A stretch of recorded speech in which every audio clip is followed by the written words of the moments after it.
नमस्कार और स्वागत है इस खास चर्चा में। नमस्कार। आज हम भारत की रक्षा तैयारियों और जो आधुनिक युद्ध नीति है जी। उसकी गहराइयों में उतर रहे हैं। ठीक। हमारा फोकस रहेगा मुख्य रूप से ब्रह्मोस सुपरसोनिक क्रूज मिसाइल और S-400 Triumph air defence system पर। हाँ, ये दोनों ही आजकल काफी चर्चा में है। बिल्कुल।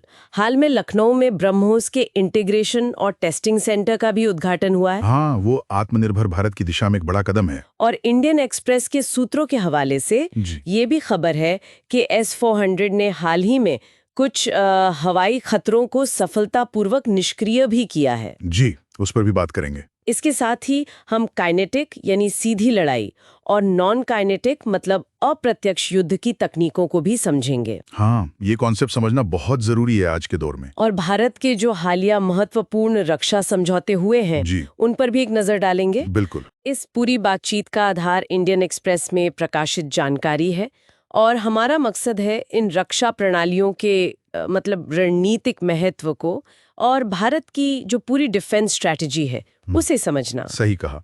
ये विश्लेषण खासकर उन लोगों के लिए उपयोगी हो सकता है जो UPSC जैसी परीक्षाओं की तैयारी कर रहे हैं या फिर रक्षा मामलों में गहरी रुचि रखते हैं। जी। तो आइए समझते हैं कि भारत अपनी सुरक्षा के लिए कैसे एक मल्टी लेयर्ड कवच तैयार कर रहा है। चलिए शुरू करते हैं। शुरुआत करते हैं ब्रह्मोस मिसाइल से। इसका नाम ही काफी दिलचस्प है। हाँ, ब्रह्मपुत्र और मॉस्कवा। हाँ, बिल्कुल। भारत की ब्रह्मपुत्र और रूस की मॉस्कवा नदी पर इसे बनाया है ब्रह्मोस एरोस्पेस ने। जी, ये एक जॉइंट वेंचर है DRDO और रूस की NPOM के बीच। हाँ, जिसमें भारत की हिस्सेदारी ज्यादा है 50.5% और इसका पहला सफल परीक्षण 2001 में हुआ था चांदीपुर में। हाँ, काफी पहले। तो ये है क्या? ये एक 2 चरणों वाली सुपरसोनिक क्रूज मिसाइल है। सुपरसोनिक मतलब आवाज की रफ्तार से तेज। हाँ, लगभग 3 गुना तेज, मैक 3 की रफ्तार। और इसका जो दूसरा चरण है वो रैमजेट इंजन वाला है, लिक्विड फ्यूल रैमजेट। सही। इसका मतलब है कि वो हवा से ही ऑक्सीजन ले लेता है। बिल्कुल। तो उसे ज्यादा फ्यूल लेकर उड़ने की जरूरत नहीं पड़ती, जिससे उसकी रेंज बढ़ जाती है। अच्छा, और इसकी सबसे बड़ी खासियत बताई जाती है फायर एंड फॉरगेट क्षमता। हाँ, मतलब एक बार आपने लॉन्च कर दिया फिर आपको उसे गाइड करने की जरूरत नहीं, वो खुद ही अपने टारगेट को ढूंढेगी और हिट करेगी। ये तो कमाल है। और ये एक स्टैंड ऑफ हथियार भी है। जी हाँ, स्टैंड ऑफ का मतलब है कि आप इसे दुश्मन की जो एयर डिफेंस की रेंज है उससे बाहर सुरक्षित दूरी से लॉन्च कर सकते हैं। अच्छा, और ये उड़ती कैसे है, मतलब कितनी ऊंचाई पर? ये काफी फ्लेक्सिबल है।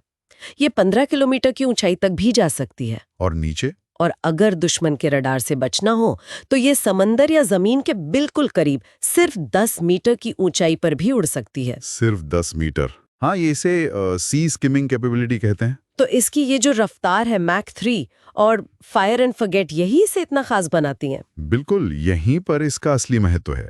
आप सोचिए, जो सबसोनिक मिसाइलें हैं आवाज से धीमी, हाँ, उनकी तुलना में ये 3 गुना तेज है। दुश्मन को रिएक्शन टाइम कितना कम मिलता है। सही बात है, पता चलने से पहले ही शायद। हाँ, और इसकी रेंज भी ज्यादा है, एक्यूरेसी बेहतर है और गतिज ऊर्जा काइनेटिक एनर्जी, टक्कर की ताकत, हाँ, वो तेज रफ्तार की वजह से करीब 9 गुना ज्यादा होती है। ये इसे बहुत ज्यादा विनाशकारी बना देती है। 9 गुना। और इसकी रेंज भी लगातार बढ़ाई जा रही है। जी हाँ, शुरू में ये 290 किलोमीटर थी, फिर इसे बढ़ाकर 350 किलोमीटर किया गया। अच्छा। और अब जो भविष्य के वर्जन्स हैं उनमें 800 किलोमीटर तक की रेंज का लक्ष्य है। हाँ। और रफ्तार भी हाइपरसोनिक करने की बात है, मतलब मैक 5 से भी ज्यादा। 800 किलोमीटर मतलब भारत अपनी सीमा के अंदर से ही कितनी दूर तक निशाना लगा पाएगा। बिल्कुल, ये एक बहुत बड़ा स्ट्रेटेजिक एडवांटेज होगा।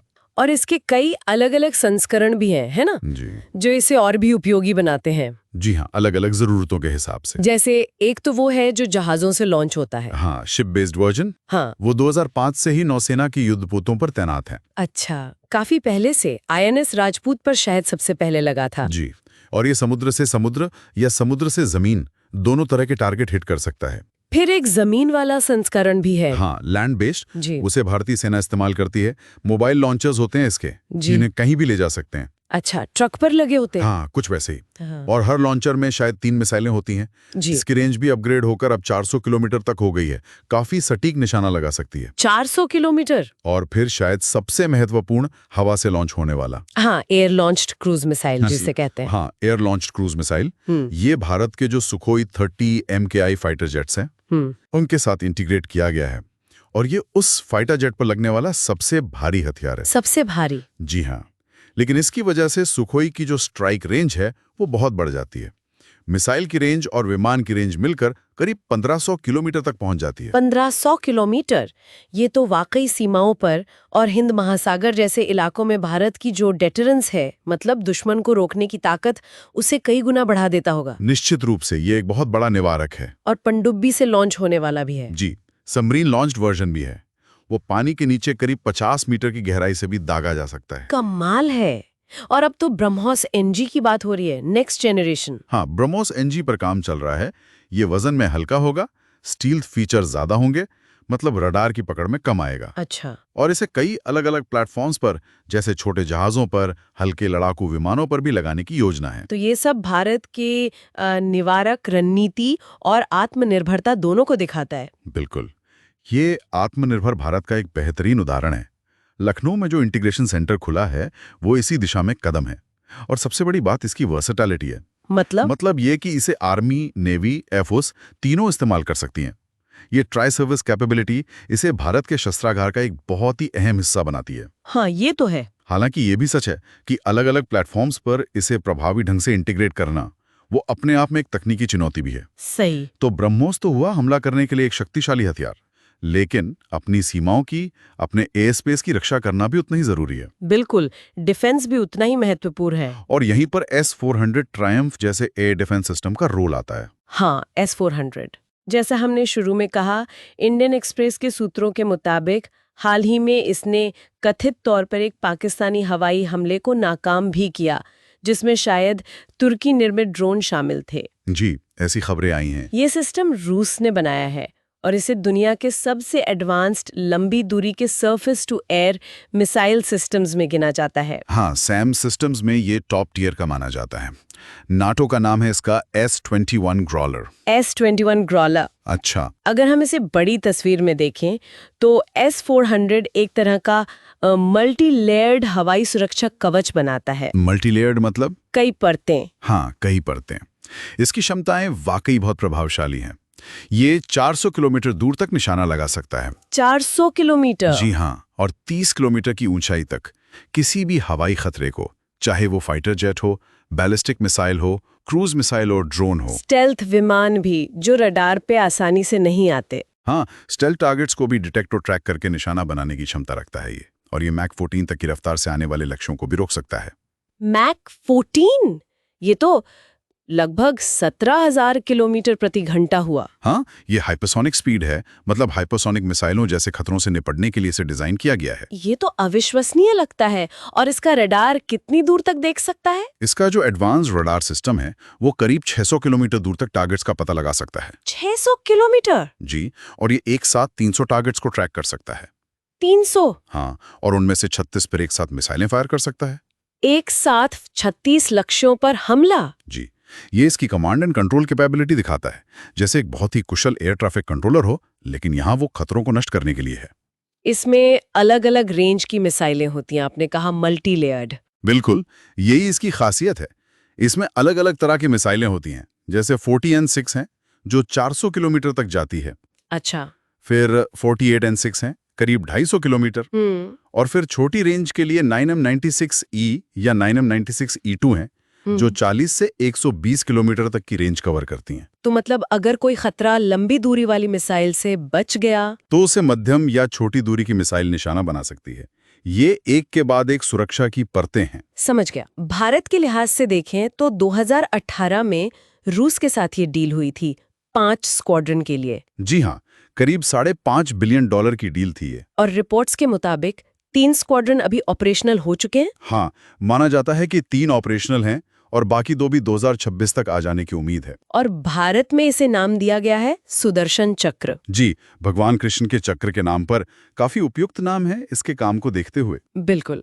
भारत के पड़ोस को देखते हुए, मतलब जो जियोपॉलिटिकल सिचुएशन है, उसमें S-400 का रणनीतिक महत्व बहुत ज्यादा है। हाँ, ये तो है। ये न केवल हवाई हमलों से एक मजबूत बचाव देता है, बल्कि एक बहुत ही शक्तिशाली डेटरेंट यानी निवारक संदेश भी भेजता है। सही। हालांकि ये भी याद रखना जरूरी है कि कोई भी सिस्टम मतलब पूरी तरह अभेद्य नहीं होता। अच्छा। हाँ, आधुनिक इलेक्ट्रॉनिक वॉरफेयर के ज़माने में हर सिस्टम की अपनी कुछ सीमाएं हो सकती हैं। दुश्मन उसे कैसे भेदने की कोशिश कर सकता है, इस पर लगातार नज़र रखनी होती है। मतलब इसे लगातार अपग्रेड करते रहना पड़ता होगा। बिल्कुल। और इसे भारत का जो अपना इंटीग्रेटेड एयर डिफेंस नेटवर्क है, उसके साथ कितनी कुशलता से जोड़ा जाता है, ये भी इसकी असली प्रभावशीलता के लिए बहुत महत्वपूर्ण है। सही बात है। तो हमने मिसाइलों और रडार की बात की जो सीधे तौर पर लड़ाई में इस्तेमाल होते हैं, लेकिन आजकल लड़ाई का मैदान सिर्फ यहाँ तक सीमित नहीं है ना? नहीं, बिल्कुल नहीं।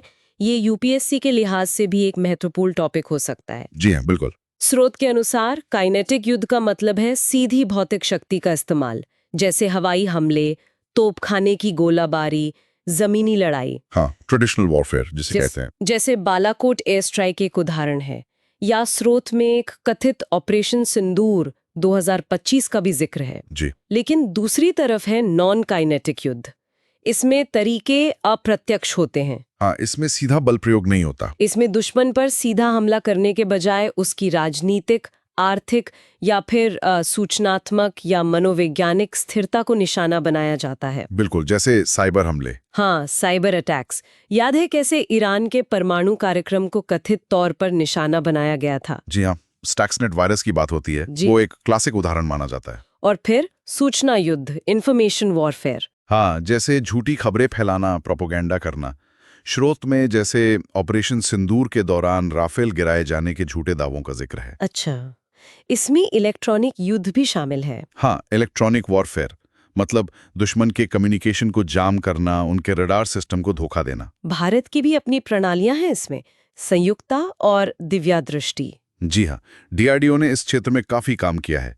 संयुक्ता और दिव्या दृष्टि जैसी प्रणालियां भारत की ईडब्ल्यू क्षमताओं को बढ़ाती हैं। और फिर मनोवैज्ञानिक युद्ध, साइकोलॉजिकल वॉरफेयर। हाँ, जैसे धमकियां देना या फिर सैनिकों के ऐसे वीडियो जारी करना जिससे उनका मनोबल गिरे। और आर्थिक युद्ध भी, इकोनॉमिक वॉरफेयर। जी, जैसे व्यापार प्रतिबंध लगाना। पुलवामा हमले के बाद भारत ने पाकिस्तान का जो MFN यानी मोस्ट फेवर्ड नेशन का दर्जा रद्द किया था, वो इसी का एक उदाहरण है। MFN, ये व्यापार में वरीयता देने से जुड़ा है ना? हाँ, वर्ल्ड ट्रेड ऑर्गेनाइजेशन के तहत ये दर्जा दिया जाता है। तो ये नॉन काइनेटिक तरीके आजकल ज्यादा महत्वपूर्ण हो गए हैं। ये बहुत ही महत्वपूर्ण बिंदु है। आज के दौर में नॉन काइनेटिक युद्ध का महत्व तेजी से बढ़ रहा है। आप देखिए, ये पारंपरिक युद्ध क्षेत्र से कहीं ज्यादा फैला हुआ है। हाँ, इसका असर तो पूरे समाज पर पड़ सकता है। बिल्कुल, और इसे पहचानना और इससे निपटना भी ज्यादा मुश्किल हो सकता है। कई बार तो पता भी नहीं चलता कि आप पर नॉन काइनेटिक हमला हो रहा है। भारत इस चुनौती को समझ रहा है। हाँ, भारत बिल्कुल समझ रहा है, और इसीलिए दोनों क्षेत्रों में, काइनेटिक और नॉन काइनेटिक दोनों में, अपनी क्षमताएं विकसित कर रहा है। मतलब एक तरफ ब्रह्मोस और S-400 जैसी काइनेटिक ताकत, और दूसरी तरफ इलेक्ट्रॉनिक युद्ध प्रणालियां, साइबर सुरक्षा पे मजबूती, ये नॉन काइनेटिक मोर्चे पर तैयारी को दिखाता है। तो भविष्य की लड़ाई इन दोनों का मिश्रण होगी। निश्चित रूप से भविष्य का युद्ध एक हाइब्रिड वॉरफेयर होगा, जिसमें काइनेटिक और नॉन काइनेटिक दोनों तरीकों का इस्तेमाल होगा, और असली चुनौती इन दोनों आयामों के बीच सही तालमेल बिठाने और उन्हें इंटीग्रेटेड तरीके से इस्तेमाल करने की होगी। इन सब क्षमताओं को बनाने और हासिल करने के लिए जाहिर है अंतर्राष्ट्रीय सहयोग भी जरूरी है। हाँ, टेक्नोलॉजी ट्रांसफर और जॉइंट डेवलपमेंट के लिए ये बहुत महत्वपूर्ण है। हाल के कुछ बड़े रक्षा सौदों पर नजर डालें तो ये तस्वीर और साफ होती है। रूस के साथ तो S-400 की बात हमने की। जी, वो सबसे बड़ी डील्स में से एक है। इसके अलावा MiG-29 fighter jet, Kamov helicopter भी खरीदे गए हैं। हाँ, और लाइसेंस प्रोडक्शन भी बहुत होता है रूस के सहयोग से। जैसे T-90 tank, Su-30 MKI fighter jet, AK-203 राइफलें। हाँ, और खुद ब्रह्मोस मिसाइल भी तो एक जॉइंट वेंचर ही है, जिसका भारत में उत्पादन होता है। सही। दूसरी तरफ अमेरिका के साथ भी रिश्ते काफी मजबूत हुए हैं रक्षा क्षेत्र में। जी हाँ, पिछले कुछ सालों में काफी तेजी आई है। US इंडिया कॉम्पैक्ट पहल है, सुरक्षा आपूर्ति व्यवस्था SOSA है, संपर्क अधिकारियों पर समझौते हुए हैं। हाँ, ये सब आपसी सहयोग और इंटरऑपरेबिलिटी बढ़ाने के लिए हैं। SOSA का क्या मतलब है? Security of supply arrangement. इसका मतलब है कि जरूरत पड़ने पर, जैसे किसी संकट के समय, दोनों देश एक दूसरे को महत्वपूर्ण रक्षा सामान और सेवाएं मुहैया कराने में मदद कर सकते हैं। अच्छा, और भारत ने अमेरिका से काफी उपकरण लिए भी हैं, C-130J, C-17 ग्लोबमास्टर। हाँ, परिवहन विमान और Apache attack helicopter, Chinook heavy lift helicopter, P-8I maritime petrol aircraft, list काफी लंबी है। और F-25 जैसे एडवांस्ड फाइटर जेट पर भी बातचीत की खबरें आती रहती हैं। हाँ, खबरें तो आती हैं, लेकिन उस पर अभी कुछ फाइनल नहीं है। ब्रिटेन के साथ भी रक्षा सहयोग बढ़ रहा है, FTA के तहत। जी, फ्री ट्रेड एग्रीमेंट में रक्षा सहयोग एक महत्वपूर्ण पहलू है। थिल्स यूके और भारत डायनामिक्स लिमिटेड BDL के बीच एक समझौता हुआ है। BDL ये भारत की सरकारी रक्षा कंपनी है। हाँ, भारत डायनामिक्स लिमिटेड। ये समझौता लेजर गाइडेड मैन पैड्स के लिए है। मैन पैड्स मतलब?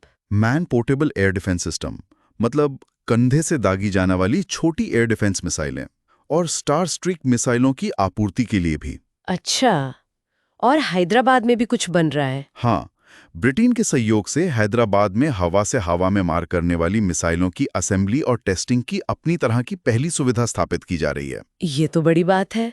और फ्रांस के साथ राफेल का सौदा तो हुआ ही था। हाँ, पहले एयरफोर्स के लिए 36 राफेल आए थे। अब हाल ही में नौसेना के लिए 26 राफेल M यानी मरीन वर्जन का भी अंतर सरकारी समझौता हुआ है। राफेल M, ये एयरक्राफ्ट कैरियर से ऑपरेट करने के लिए? जी हाँ, INS विक्रांत और विक्रमादित्य के लिए। और फ्रांस के साथ एक डिफेंस इंडस्ट्रियल रोड मैप भी बना है। हाँ, इसमें स्कॉर्पियन पनडुब्बियों और राफेल जेट के अनुभव का इस्तेमाल करके भारत में ही एडवांस डिफेंस टेक्नोलॉजी के स्वदेशी उत्पादन को और बढ़ावा देने की बात है। तो इन सभी समझौतों को अगर हम देखें तो एक ट्रेंड साफ दिख रहा है। बिल्कुल, एक स्पष्ट रुझान है। भारत अपने रक्षा भागीदारों में विविधता ला रहा है, डाइवर्सिफाई कर रहा है। हाँ, मतलब सिर्फ एक देश पर निर्भर नहीं रहना चाहता। हाँ, वो रूस जैसे अपने पुराने और भरोसेमंद साथी के साथ तो रिश्ते बनाए हुए हैं, लेकिन साथ ही अमेरिका, फ्रांस, ब्रिटेन, इजराइल जैसे दूसरे देशों से भी बेस्ट इन क्लास टेक्नोलॉजी हासिल कर रहा है। और इसका मकसद सिर्फ हथियार खरीदना नहीं है। नहीं, बिल्कुल नहीं। मकसद दोहरा है। एक तो अपनी सेनाओं को आधुनिक बनाना, और दूसरा आत्मनिर्भर भारत के तहत देश में ही रक्षा उत्पादन की क्षमता को मजबूत करना। जैसे हमने ब्रह्मोस इंटीग्रेशन सेंटर या BDL वाले समझौतों में देखा। जी हाँ, टेक्नोलॉजी ट्रांसफर और जॉइंट प्रोडक्शन पर काफी जोर है। लेकिन इसमें चुनौतियां भी होंगी। अलग अलग देशों की टेक्नोलॉजी को एक साथ इस्तेमाल करना। हाँ, ये एक बड़ी चुनौती है। अलग अलग सिस्टम्स को आपस में इंटीग्रेट करना, उनका रखरखाव, लॉजिस्टिक्स, ट्रेनिंग, ये सब काफी जटिल हो जाता है। तो कुल मिलाकर जो तस्वीर उभर रही है वो क्या है?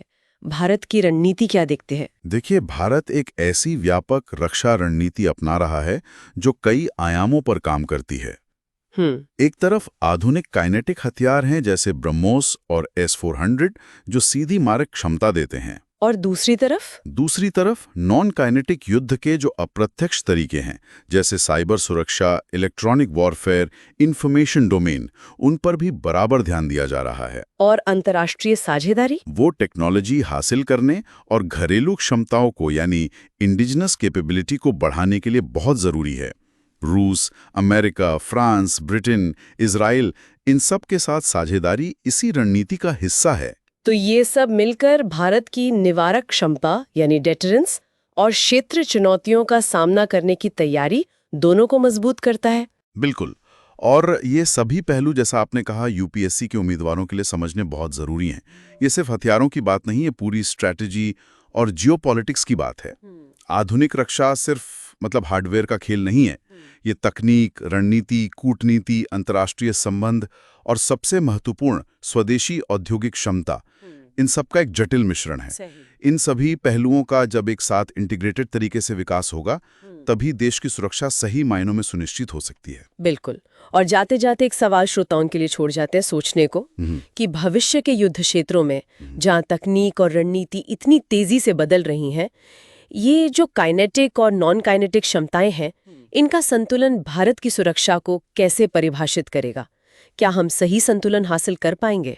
ये एक अहम सवाल है। ये सारी जानकारी और जो हमने विश्लेषण किया ये इंडियन एक्सप्रेस में प्रकाशित लेखों पर आधारित है। जी, हमें उम्मीद है कि UPSC उम्मीदवारों और रक्षा मामलों में रुचि रखने वाले सभी श्रोताओं को ये विस्तृत चर्चा उपयोगी लगी होगी। उम्मीद तो यही है। अगर आपको ये विश्लेषण पसंद आया तो कृपया लाइक करें, सब्सक्राइब करें, और अगर आपके कोई सवाल है या आप अपने विचार साझा करना चाहते हैं तो नीचे कमेंट्स में जरूर बताएं। जी जरूर। आज के लिए इतना ही। धन्यवाद।